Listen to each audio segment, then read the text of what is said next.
말씀의 제목은 내게 족한 주의 은혜입니다. 제가 한번 이 말씀에 대해서 전한 적이 한 번 있는데 제가 요새 다시 묵상하다가 몇 교회 또 말씀을 전할 기회가 있어가지고 달리다가 이 말씀이 새롭게 남겨졌습니다. 이 말씀을 제가 받게 된 그때는 제가 이제 간증을 좀 볼수 있었지만 제가 아주 학교도 못 다니고 굉장히 어렵게 컸거든요. 홈레스처럼. 그래서 정말 귀도 못 듣고 학교에서 이렇게 놀림감도 되고 여러 가지 그런 어려운 가운데 어떻게 정말 기적적으로 검정고시를 통해서 이제 대학에 들어가게 됐습니다. 그래서 대학에 들어가게 되니까 사실은 마치 그 신데렐라 스토리 같이 사람들이 저의 삶에 대해서 굉장히 관심을 갖게 되고 그래서 더군다나 제가 그 전부터 지휘를 했었거든요. 그래서 대학을 들어가니까 이제 제가 그 합창단 데리고 막 그때 그 합창단이 아주 탁월해서 뭐 무대 강당이나 연대 강당에서 막 연주도 하고 제가 막 크리스찬 거기라서 막 이렇게 간증도 나누면 얼마나 감동이 되겠어요, 그렇죠? 막 감동이 막 끌어갖고 막 사람들이 막 어쩔 줄 몰라 하고 저를 만나고 싶어하고 제가 한참 뜰 때가 있었습니다. 대학생 때인데 그때 제가 집에 들어와서 이제 막 가슴이 뿌듯하죠. 참 내가 어떻게 내 인생이 이렇게 변할 수 있었을까. 하루아침에 교회에서 그냥 청소나 하고 이제 잠잘 데가 없어 교회에서 잠자고 그랬거든요. 그리고 교인들한테 천덕꾸러기죠. 그렇다고 뭐 절 뭐 무시했다거나 이런 건 아닌데 아무래도 좀 그런 상황에서 갑자기 신분 상승이 됐습니다. 그리고 이제 막 손을 후들 때마다 그 합창 음악 만들어지고 막 대단한 음악이 나오고 그러니까 더군다나 이제 이대 기독학생회라든가 뭐 이런 연대도 마찬가지고 이렇게 거기서 그런 다른 곳에도 초청을 해가지고 제 합창단 연주를 쫙 하고 나서 딱 뒤를 쏟아서 제가 확 간증을 한다고 생각을 해보세요. 멋지지 않아요? 그리고서는 이제 집에 왔는데 주님이 주신 말씀입니다. 참 뿌듯하고 내가 이렇게 됐고 참 좋다고 할 때 주님이 거기에 브레이크를 건 말씀이 이겁니다. 그 주제는 자랑하지 말라는 겁니다. 자랑하는데 그거 자랑하지 말고 다른 거 자랑하라는 거였어요. 그래서 주님 나 그동안 무시당하고 얼마나 학교에서 놀림당하고 제 귀를 못 들어서 전 저희 반 학생들한테 무시당하고 걔네들이 자기끼리 얘기하고 나는 못 들으니까 어차피 한국에 저희 때는 전쟁 끝나고 뭐 얼마 안 됐기 때문에 그렇게 누구한테 배려하거나 이런 문화는 아니잖아요. 뭐 지금도 그렇지만 굉장히 괴로웠습니다. 그 상처 속에서 이제 뭔가 이제 그걸 다 뒤집어 엎을 그 기회가 왔는데 그 기회에 하나님이 찬물을 껴는 거였습니다. 그때 이 말씀을 주셨는데 그 배경이 그렇습니다. 거기에 내가 정말 많은 사람들 앞에 나를 드러낼 수 있는 그 좋은 시간, 그 시간에 하나님이 그때 이 말씀을 주신 거를 그때는 몰랐어요. 이게 뭔지. 그러니까 쫄딱 다 망하고 추석도 하고 나고 나니까 이 말씀의 그 의미가 다시 제 안에 다가옵니다. 여러분 오늘 이 말씀을 여러분들이 이해할 수 있다면 여러분 삶은 정말 변할 것입니다. 제가 이 말씀은 어느 교회 가나 처음에 가서 이 말씀을 전하는데 제가 1992년도에 켄트에 있는 한 United Reformed Church가 하나 있었어요. 한 교인이 적지 않아요. 150명에서 한 200명 정도 되는 교회였는데 그 교회에서 제가 난 예배 때 설교했던 내용입니다. 영어도 지금도 못하지만 얼마나 못했겠어요. 말도 안 되는 영어로 그들한테 이 설교를 할 때 정말 성령으로 이렇게 역사했던 적이 있고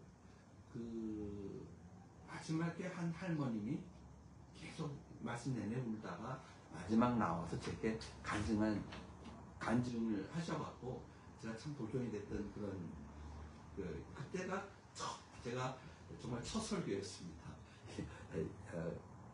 그때는 제가 학생이었고 몸도 건강했고 그리고 여러 가지 좋은 상황이었죠. 근데 지금 그 스토리를 제가 앞에 왜 하느냐면 뒤에 가서 여러분 좀 이해하기 쉽도록 하는 거예요. 이 얘기는 무슨 얘기냐면 지금 이 고린도라고 하는 곳을 이게 고린도 후서죠. 고린도에 쓴 편지입니다. 교회에. 근데 고린도가 어떤 데인지 여러분 아시면 좋아요. 이것은 지금 현대에도 찾아보기 힘든 아주 타락한 도시였습니다. 제가 설명을 할게요. 그 여신 그 아프로디테를 숭상하는 거대한 신전에 수천 명의 그 창녀 사제들이 있었습니다. 그 당시 그 도덕적으로는 이루 말할 수 없이 타락한 도시였죠. 지금은 그런 도시 없잖아요. 특히 그 성적으로 아주 타락한 도시였습니다. 그래서 고린도 사람들을 가리켜 이게 일반 명사가 됐어요. 고린도 사람 하면 아주 더러운 사람들. 이게 사전에 나오면 그렇게 됩니다. 이런 도덕적인 문제로 인해서 바울은 이 고린도 그 가운데 가서 이 교회에 복음을 전합니다. 얼마나 힘들었을까요?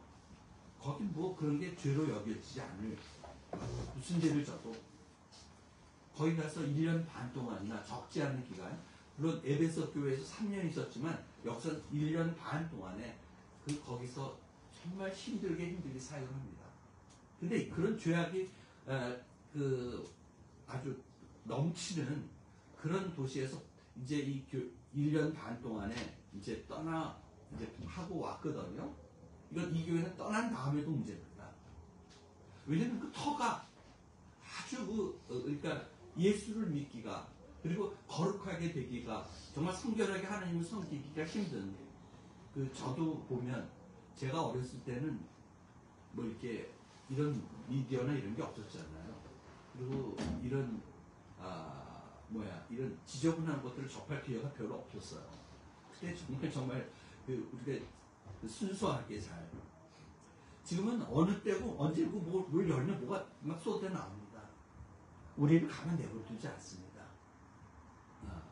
우리는 연약한 인간이기 때문에 참 그것에 영향을 받게 되죠. 그러니까 교회가 점점 더 이런 죄악의 양상들이 심해지고 교회 안에서 일어나는 이런 것은 엄청나죠. 저도 그렇습니다.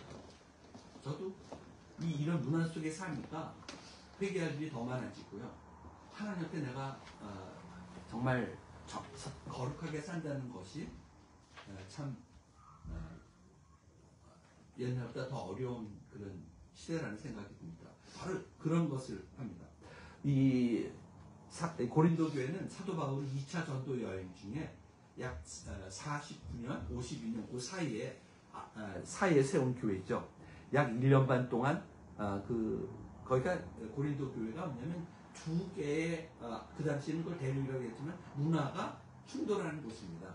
그러니까 경제적으로 엄청 부유한 도시였고요. 무역이나 뭐 이런 걸 통해서 더군다나 이런 유흥 사업으로 죄를 지려면 거기 와서 이제 그게 기회가 많으니까 다 그리 몰려든 그런 곳이었습니다.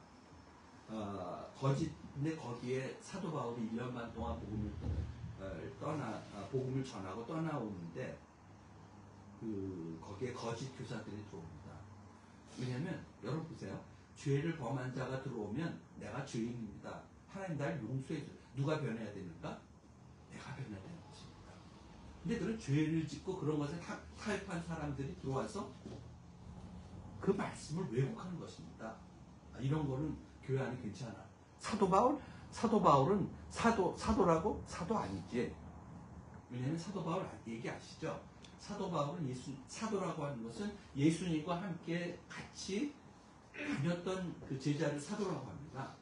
근데 사도 바울은 예수님 살았던 당시 핍박하고 하던 자였고 예수님과 아마 대면하지도 못했을 거예요.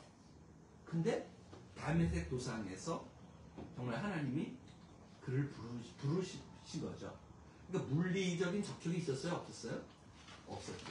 그러니까 우리에게는 이 물리적인 접촉이 중요합니다. 뭔가 눈에 증거, 뭔가 보이는 거, 그리고 이런 것들을 중요시 여기는 바로 이 삶 속에서 그가 사도라고 그러니까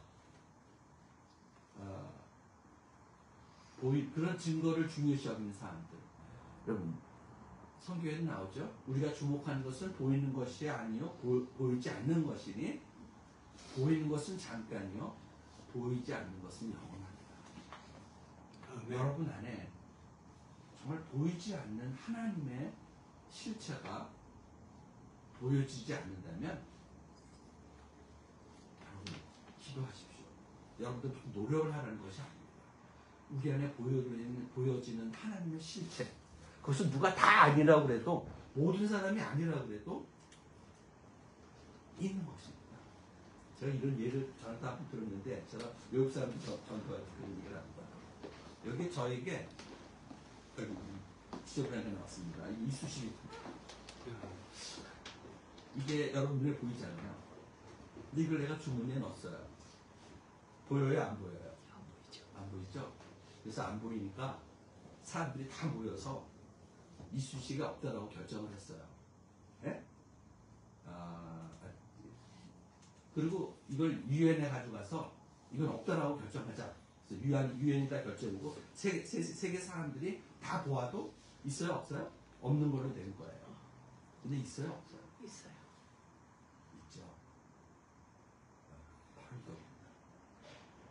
하나님과의 경험은 내 안에 있는 것입니다. 아멘. 주님이 지금 말씀하시는 그 말씀을 여러분이 느낄 수 있고 거기에서 여러분은 변하게 되고 거기에서 여러분의 삶에 놀라운 진행이 일어나게 되는 것입니다. 바로 사도 바울은 이런 것입니다. 근데 여기 그 거짓 교사들이 들어와서 이런 성적인 범죄는 괜찮다. 왜냐하면 그게 언제나 근친상간이라는 것들이 교회에 들어옵니다. 그래서 그거를 정당하려면 그것은 간음이다라고 가르친 성경의 말씀에 사도 바울의 가르침이 거짓이라고 판명해야 이것이 먹혀 들어갔잖아요. 거짓 교사들이 들어와서 그런 것입니다. 그래서 사도 바울은 너무너무 가슴 아파합니다.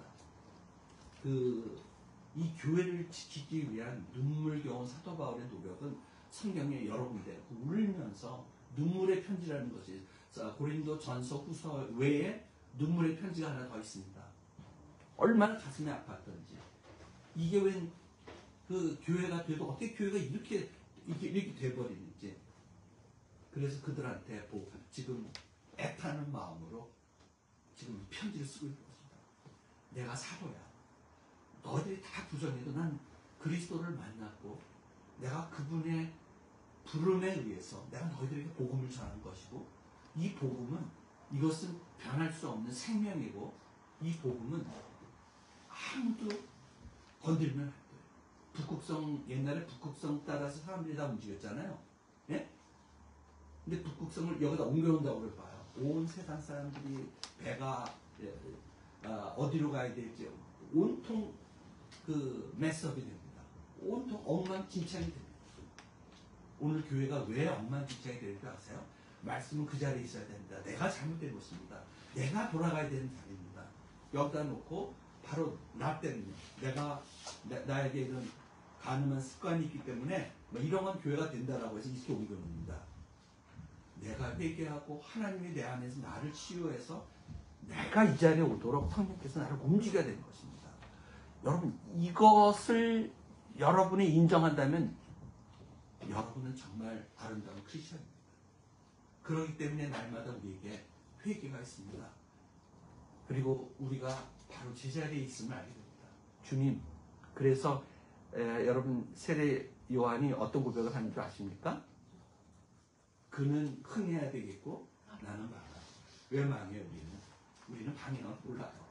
항상 그 말씀이 나를 이끌어갈 때문에 그가 훌륭한 사역자지만 아시지만 죄인입니다.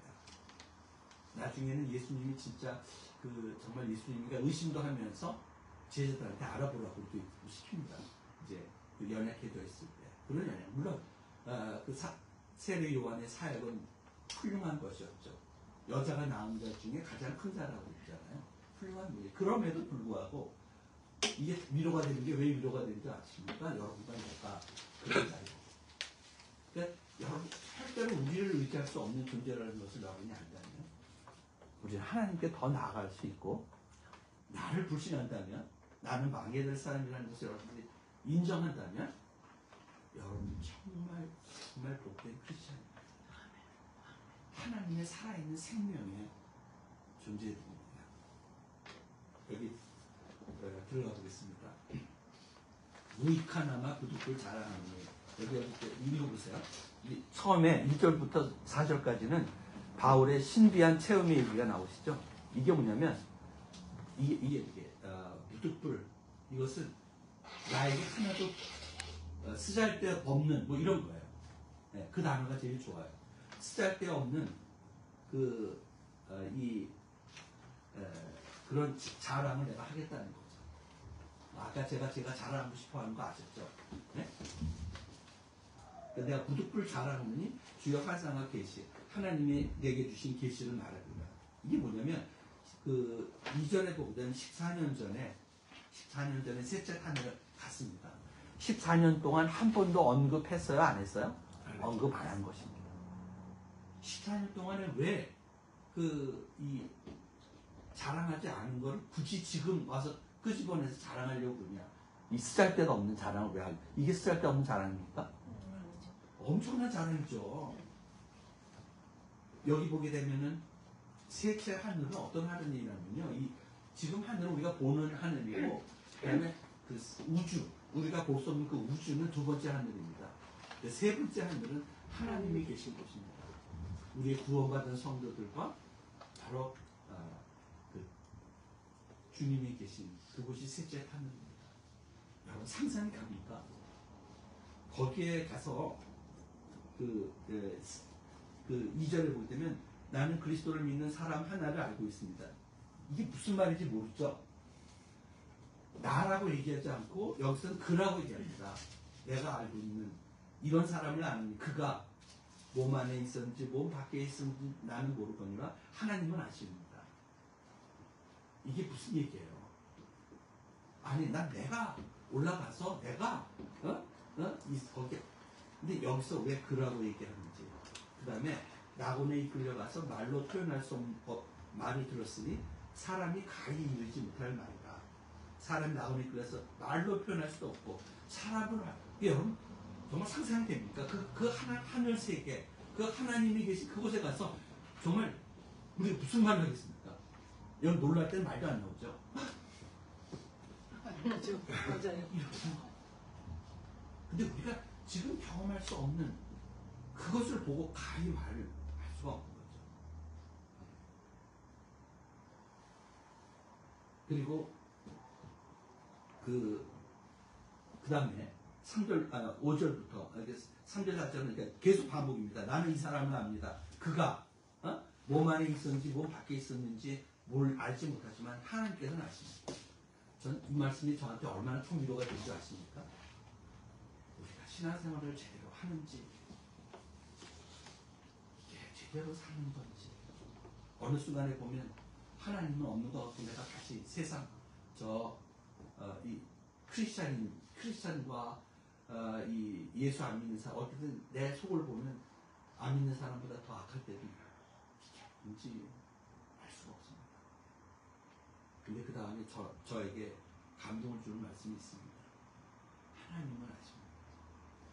하나님이 나의 연약함도 알고 내가 뭔지 모르고 뭐 아무것도 모를지라도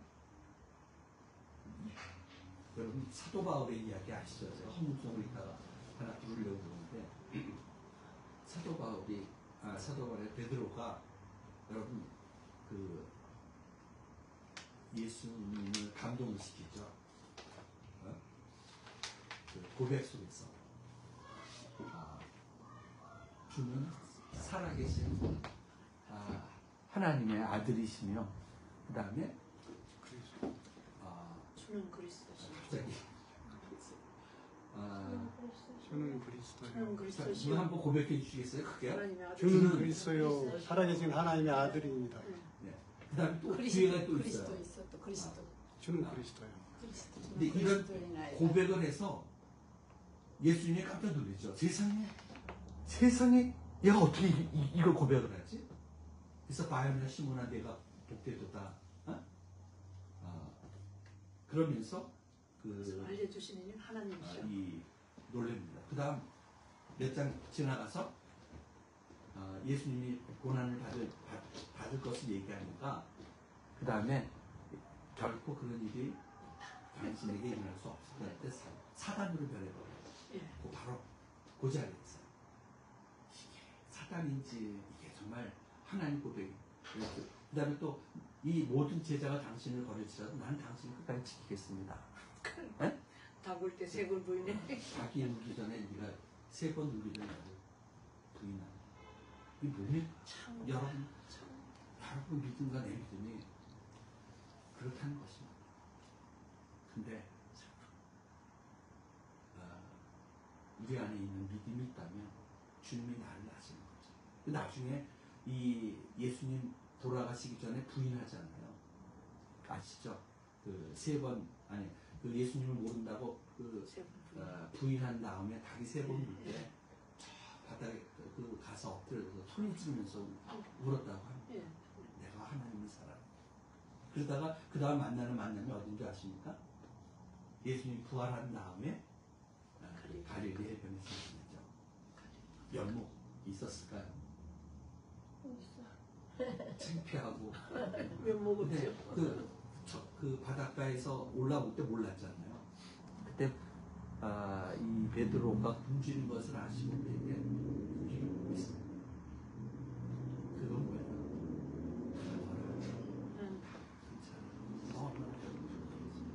그럴 때 오는 질문이 기억나세요? 내가 나를 사랑하는 제가 좀 사랑해요. 정말 계속 물어보죠. 나중에 기분이 상해요. 마음이 상해서 주님 난 모르지만 내가 주님을 사랑하는지 아세요? 주님은 아시죠. 우리의 믿음은 바로 이것입니다. 내가 잘 사는 것도 아닙니다. 내가 못 산 것도 아닙니다. 그 주님이 나를 아신다는 것입니다. 아멘. 그거를 붙드는 것이 믿음입니다. 아멘. 여러분 대단한 거 아닙니다.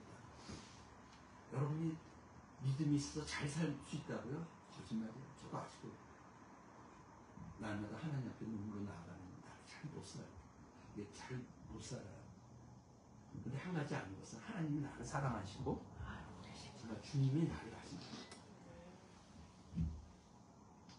그래서 천국 가는 그때에도 나는 아무 공로 없어도 나를 받아주신다는 그 찬양이 있잖아요.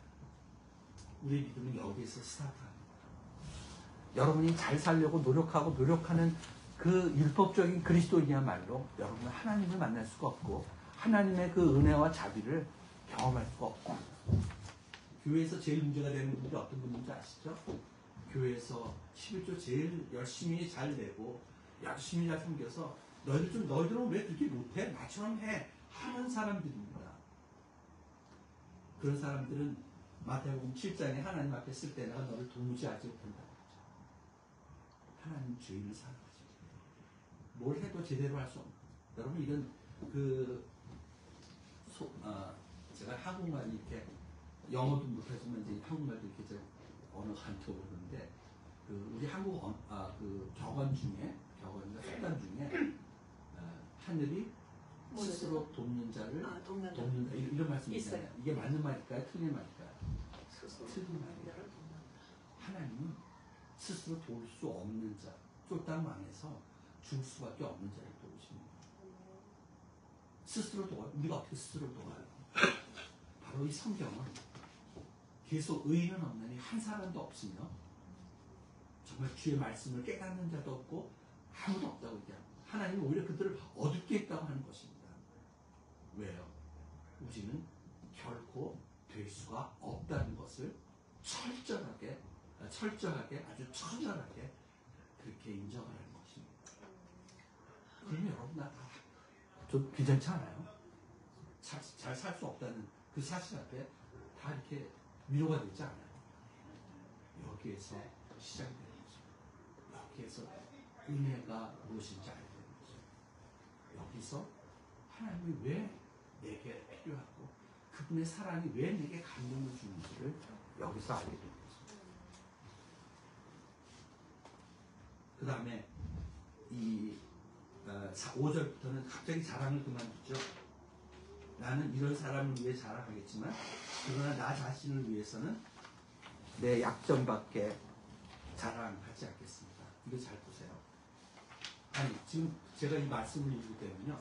제가 이 말씀을 읽을 때는 막 흥분이 되는 거예요. 그래 그 37층에 올라갔어요. 그래서 뭘 보고 어떤 이야기를 막 물어보고 싶은데 거기서 완전히 그런 호기심을 갖고 그 정말 뭔가 더 듣고 싶어하는 나를 실망시켜요. 그렇잖아요. 지금 우리가 더 듣고 싶지 않아요. 올라 간증하는 사람들 뭐 했다는 얘기하면 계속 듣고 싶지 않아요. 그만둡니다. 왜 그만둔 거지? 그리고 그 다음에 뭘 자랑해요? 내 약점. 내 약점자. 보세요. 이런 사람이 있고 나 자신 두 부류의 사람이 있습니다. 여기 이 사람은 아까 얘기한 거짓 선지자들입니다. 뭐예요? 물리적인 증거와 눈에 보이는 것으로 판단하고 결국 눈에 보이는 것을 따라가는 멸망할 수밖에 없는 그 자들을 얘기합니다. 그들을 위해서는 이런 자랑이 필요하죠. 그렇죠? 기적을 원하잖아요. 그 종교 지도자들도 기적을 좀 이제 보고 싶어 하잖아요. 보이는 것이 아닙니다. 나 자신은 누구예요? 사도 바울이고 바로 영적인 크리스찬들입니다. 이 자들에게는 이런 쓸데없는 이런 자랑 필요 없습니다. 지금 내 안에 주님이 계신 것과 그 분의 내 삶을 통해 나타나는 그 영광과 그 아름다움, 그것은 이것과 비교할 수 없는 아주 놀라운 그런 것입니다. 어떻게 이 두 개를 비교할 수 있어요? 이걸 아는 사람은 이거를 그만둡니다. 이게 쓰잘데없는 것입니다. 유익도 아무 유익이 되지 않고 오히려 해가 되는 것입니다. 내 자랑. 맞아요. 그리고 나서 내가 자랑을 하더라도 6절에 진실을 말할 터이므로 어리석은 자가 되지 않을 것이고, 이거 뭐냐면 내가 지금 자랑하지만 자랑이 진짜예요, 가짜예요? 진짜잖아요, 그렇죠? 사도 바울이 거기서서 뭘 만들어내겠어요? 요새 사람들 가정할 때 뭘 좀 만들어내고 싶어하는 마음이 있잖아요, 그렇죠? 좀 더 보태고 이래가지고 뭔가 좀 더 내가 좀 나타나 보이려고. 근데 진실한 말이지만 그러나 자랑은 삼가하겠습니다. 그것은 정확히 사람들이 내게 보거나 들은 것 이상으로 나를 평가하지 않게 하려는 것입니다. 무슨 말인지 아시겠죠? 여러분이 드러나게 하는 자랑, 여러분 망하라는 거죠. 이걸 하면 교회는 조용해집니다. 자기를 드러내지 않습니다. 왜냐하면 사람들이 내가 헌금을 어느 날 엄청나게 했다. 지금 연기, 헌금. 사람들이 와, 저렇게 믿음이 좋아. 다 이런 간증을 30천에 가서 얘기를 했다. 사람들이 다 몰려와서 신으로 섬기겠다고 할 것입니다. 여러분 그 성경의 기록에 여러분 기억나시죠? 사도 바울을 신으로 섬기겠다고 사람들이 쫓아와서 도망가는 사람. 여러분과 나에게 어떤 약점이 있냐? 나를 좀 돋보이게 하고 싶은 마음이 있습니다. 그렇죠? 여러분 이거를 경계하십시오. 성령이 우리 안에 있으면 바로 그분 스스로가 나타남으로 나는 망해야 되겠고 그는 흥해야 되겠고. 여러분 통해서 뭐가 드러납니까? 여러분의 믿음이 드러납니까? 다른 사람들 앞에? 그 믿음이라는 게 뭔지 아세요? 보이는 믿음. 그렇다면 여러분은 이런 사람, 어떤 사람이 되고 싶습니까? 성경에서 지금 하고 있는 왜 이게 쓰잘데가 없는 그런 자랑입니까? 왜냐하면 이것은 나를 위한 것입니다. 내가 멋있는 경험을 통해서 나에게 더 돋보이게 하는 하나의 그런 데코레이션입니다. 그래서 자라는 삼각이 있습니다. 6절 나오죠? 그것은 사람들고 7절에 또 같은 얘기가 나옵니다. 내가 받은 엄청난 계시들 때문에 이런 것들 다 얘기하면 나를 과대평가해서 나를 신으로 모실 수 겁니다. 그래서 그만두는 것입니다. 그래서 나라고 얘기하지 않고 내가 가고 내가 아니라 그가. 어떤 사람이. 그것은 나는 두 가지 내가 있죠. 하나는 육적인 그리스도인의 모습입니다. 내 안에요. 또 하나는 그런 영적인 그리스도인 부분이 우리 안에 같이 있습니다. 사도 바울이 정확하게 이 로마서 7장에 있는 얘기가 뭐죠? 내가 정말 영으로는 주님을 섬기고 싶어 하는데 또 다른 법, 내 육체의 법, 내 욕망 이런 것들이 나를 와서 나를 못 살게 굽니다. 오호라. 어? 나는 어찌하겠니? 여러분 굉장히 고통스러운 그 표현입니다. 여기에서 우리 안에 계신 주님이 바로 영적인 그리스도의 모습으로 이 부분들을 장식시켜버립니다. 내 힘으로가 아니라. 그래서 결국은 이 계시들 때문에 내가 경험한 것으로 인해서 그렇게 사람들에게 평가될지 몰라서 그만두는 거예요. 그 다음에 자랑한다는 게 뭘 자랑한 것이 아십니까? 그 7절 후반에 그런 거 내가 교만하게 되지 못하도록 하나님께서 내 몸에 가시를 주셨습니다. 그것은 사탄의 하수인입니다. 그 사탄의 메시지라고 되어 있죠. 사탄의 메시지는 뭐예요? 너 자랑해. 실컷 자랑하고. 그리고 요 가시에 대해서는 많은 얘기가 있어. 더 정신병적인 그런 것일 수도 있다고 얘기해요. 왜냐면 하도 담의 도상에서 받은 충격 때문에, 또 하나는 이 안질, 눈에 제대로 그 빛 때문에 보이지 않는, 또 하나는 간질. 그러니까 저는 전에부터 한 간질의 어떤 그 모습을 한번 충격을 받은 게 있어요. 간질을 생각했어요. 갑자기 말씀을 전하다가 쓰러져가지고 버벅벌 떠 거품을 풉니다.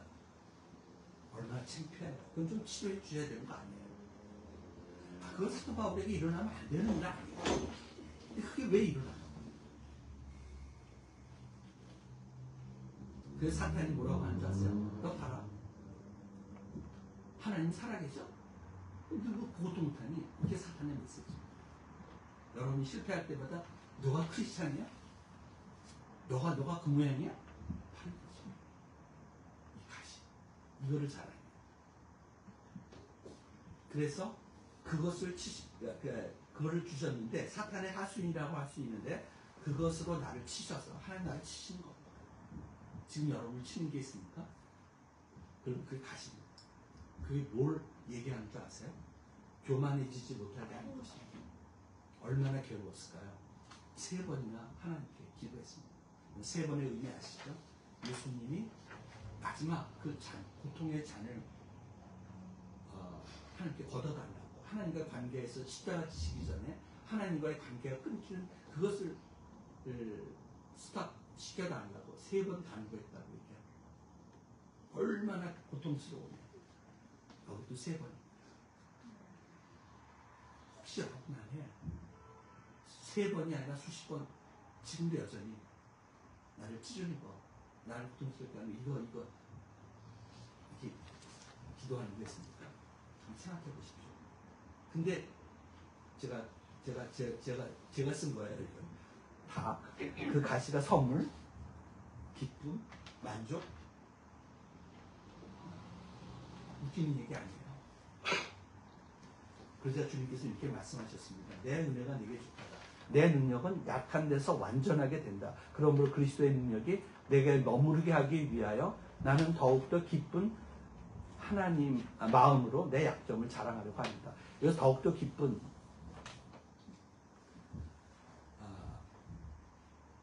여기서 이 기쁨이라고 표현할 때 최상급을 썼습니다. 사도 바울이 예수님 만났을 때 제일 기뻤을까요? 고통스러웠죠. 그쵸? 눈이 안 보이고 이게 웬 저주가 했을 거 아니에요. 그가 많은 크리스천들이 주님께 돌아올 때도 그는 이런 기쁨을 쓰지 않았습니다. 최고의 기쁨은 바로 여기에 썼다는 겁니다. 여러분, 여기 주목하십시오. 여기 아주 별표를 여러 개 달아서 여러분이 한번 여러분이 괴로울 때마다 보십시오. 그걸 제일 기뻐했습니다. 그 이유가 여기 있습니다. 잘 보세요. 제 얘기를 잘 들으세요. 이게 무슨 얘기냐면 그리스도의 능력이 내게 머무르게 하기 위하여 나는 더욱더 기쁜 마음으로 내 약점들을 자랑하는 거예요. 이게 자랑할 만한 거예요. 여러분 고통 숨기고 싶지 않아요. 여러분 자기 고통을 얘기하는 사람들 어디 있어요? 다 숨기고 있습니다. 하나님 영광 가질까 봐. 이게 뭐냐면 이거 원어를 그림으로 설명할게요. 너무 괴로움이 힘드니 너 그 가시를 통해서 내가 네 안에 들어갈게요. 그래서 네 안에 들어가서 내가 그 텐트를 칠게. 스토어로 텐트 칠. 하나님이 내 안에 들어와서 그 주님, 그러니까 그분이 내 안에 들어와서 나하고 살겠다는 겁니다. 나에게 들어와서 나와 사는 그 통로가 가시.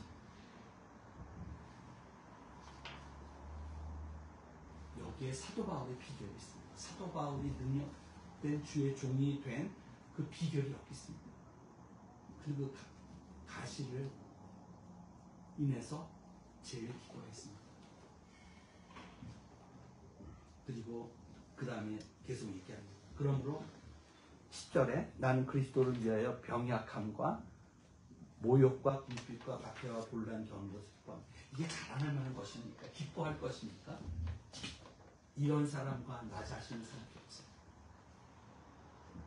우리는 이걸 더 기뻐합니다. 왜냐하면 주님이 영광 받으시며 그분이 내 안에서 나에게 주시는 그 기쁨은 이것과 비교할 수가 없어요. 그 사랑을 아는 자만이 그를 사랑할 수 있습니다.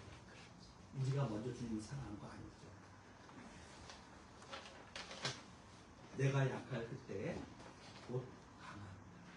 이 의미 아시겠어요? 그 약함이 아닙니다. 주님이 내 안에 들어오시는 통로입니다. 주님은 그 통로를 통해 들어오십니다. 제가 제 할머니 얘기를 하고 한번 해볼까요? 저희 할머님은 제가 제일 존경하는데 우리 할머님은 6 자녀가 있었습니다. 우리 할머님은 제가 제 인생에서 가장 존경하는 분입니다. 이북에서 넘어와서 이북에서 탈북을 하셔갖고 전쟁 때 모든 걸 잃어버리고 내려오셔서 거지같이 사셨습니다. 그때 저희 어릴 때도 그 영향이 있었죠. 그런 분이셨고 그리고 자녀가 6명을 낳았는데 6명이 정말 훌륭한 자녀였고 그 중에 제일 훌륭한 자녀가 제 아버지였대요. 제 아버님. 나는 평생 이 아들과 산다. 그 고모들을 제가 돌아가시기 전에 이렇게 찾아뵀는데 다 보면 저희 아버님 얘기하면서 울어요. 그렇게 착한 사람이 없었고 뭐 운동도 뛰는 것도 그 올림픽 그 기록이 나왔대요. 근데 이제 못 먹어서 해서 그것도 이제 우리 아버님은 자기들 안 하셨어.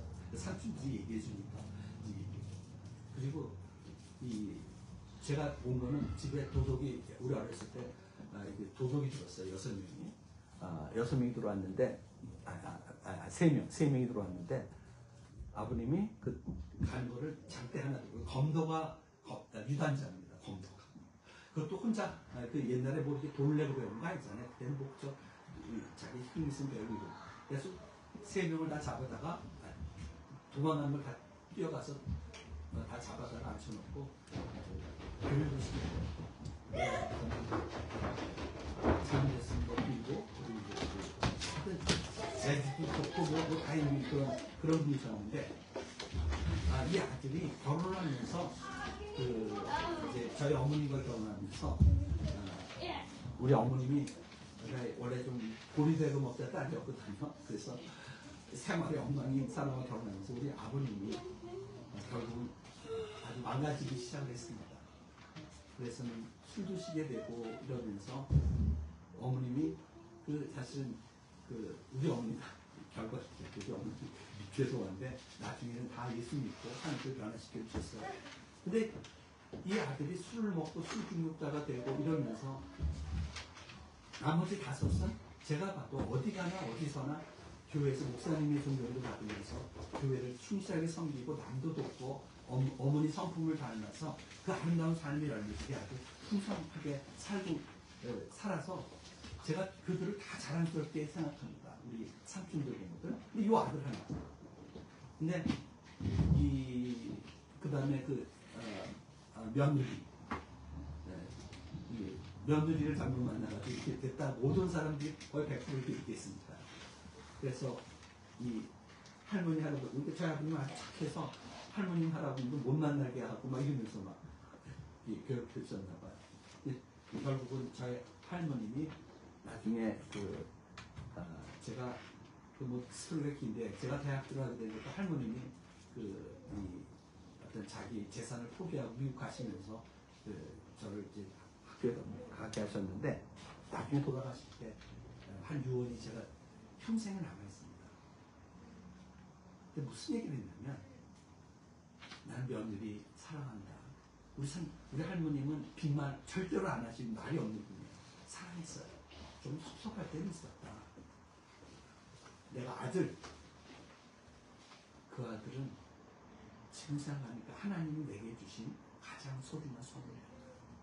내가 그 아들 때문에 평생 새벽 기도회를 한 번도 쉰 적이 없고 날마다 하나님께 나아가게 하시고 그래서 내가 이렇게